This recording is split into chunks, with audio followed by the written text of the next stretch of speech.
Hello and welcome back to my channel. My name is Chris, and on today's video we're talking about a fragrance from the house of Chanel.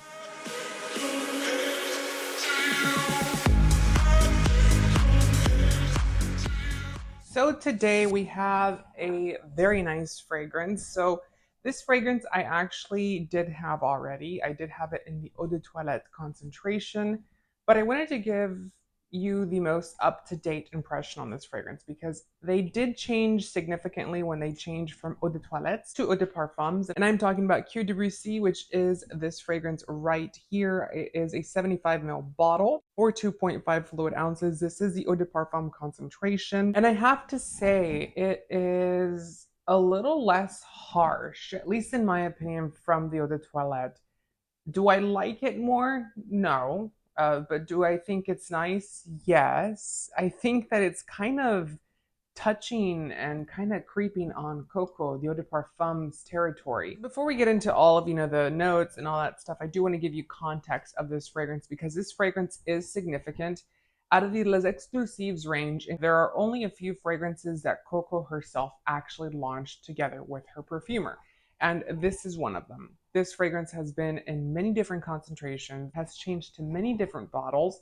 It has been around for such a long time. So the fragrances from the Les Exclusifs range in particular that she launched together with her perfumer are going to be Bois de Îles, Gardenia, Number 22, and obviously Cuir De Russie. So these are the special ones. These are the ones that have significant value to historians and to people that want to get into Coco Mademoiselle's head and really capture her essence. And this fragrance is very beautiful.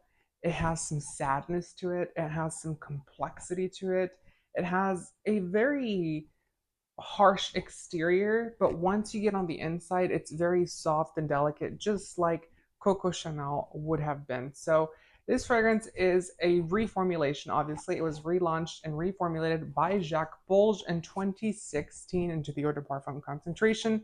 So some of the notes did change here and there. It's hard to say what all it had when it originally launched under, Chanel and with Ernest Bou, which was the perfumer to her. But the top notes for this fragrance are going to be orange blossom as well as bergamot and mandarin orange. And you get a potent, very sparkly, zesty, almost spicy type of citric element at the top.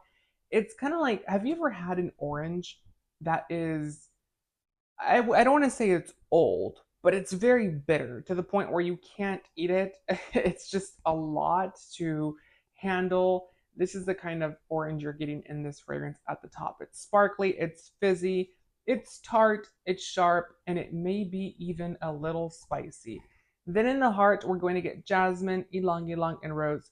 These three notes combined together are some of the best perfuming work I have seen. It has been redone since then, obviously, over and over and over again. But this fragrance in particular does it so well because it's not smelling separate roses, to the ylang ylang, to the jasmine. Everything kind of becomes a cocktail of one. It's like making a tea, a brewed tea of all three essences and, giving it to you nicely presented. That's the way that you're getting it in this fragrance.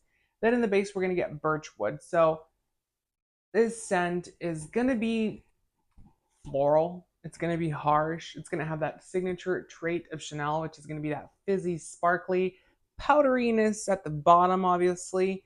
But you're going to get florals in here as well. You're going to get woodiness in here as well.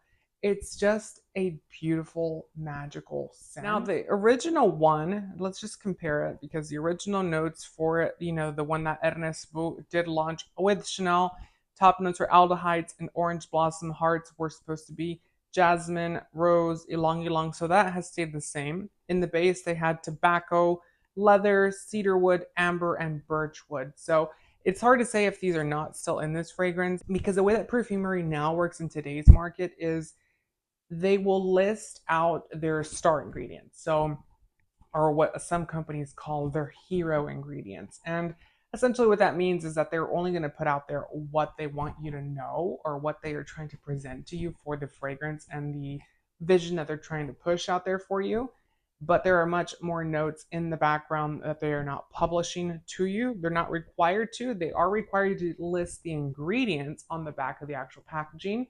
They're not actually required to tell you what's inside of the fragrance in each note breakdown. Some of them don't even do that. So it's rare to see that they don't actually list them, but I have seen it done, of course. So we changed a little bit. We still get the aldehydes in here because it's a Chanel fragrance at the end of the day. Chanel fragrances are going to have that aldehydic type of smell. And this fragrance, I say, is very special for one reason. It is called Cuir De Russie, which is Russian leather. Russian culture and Russian aristocracy, if you will, really had a big impact on Coco Mademoiselle's life.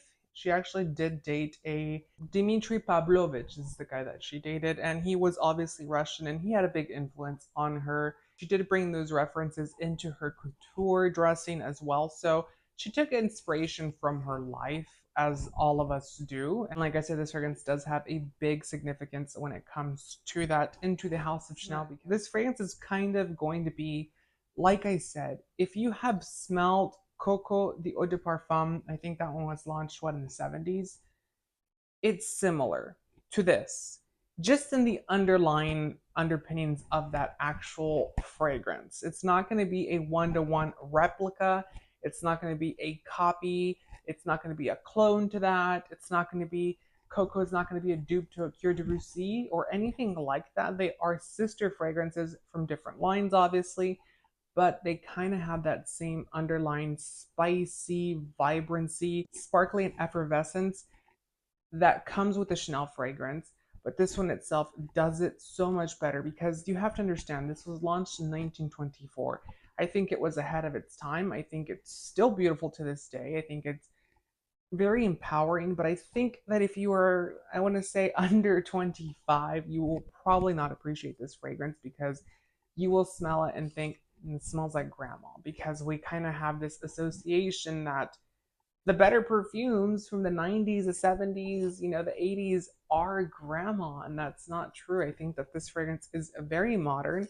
It's very sexy. It's very seductive. It's very empowered. There was a saying that Coco said, which was, well, allegedly, that she said, if you're sad, add more lipstick and attack. Men hate women who weep. And this is what this fragrance captures in a nutshell. It is your shield to the world. It is you showing that you are powerful, that you are vibrant, that you are sparkly, that you are important, and you're conveying that to the rest of the world. I think it's very romantic. It's very sad. Like I said, it's going to be very liberating of a fragrance, with it still keeping that Chanel DNA and that Chanel character that all of the Chanel fragrances have, essentially. So I think this is a good one. I think that the reformulation is not better, I would say, than the Eau de Toilette, but I do like it. I would repurchase it. I would get a 200 ml size bottle then, because it is a nice fragrance. Longevity for this is really good, actually. It does become a skin scent after the 5 to 6 hour mark, but I mean, in today's market, when fragrances last anywhere from 2 to 3 hours, I will take 5 to 6 hours any day, because, yes, like I said, there are some fragrances that are even more expensive than this that last even less. So this one itself does have great longevity, it does have great performance, and it does leave a really beautiful trail behind you. So what do you think of this fragrance? Let me know down below in the comments. Also, make sure to give the video a thumbs up and subscribe for more fragrance related content. Comment down below what other Chanel fragrance you would like to see on this channel, and I hope to see you on the next video. Take care.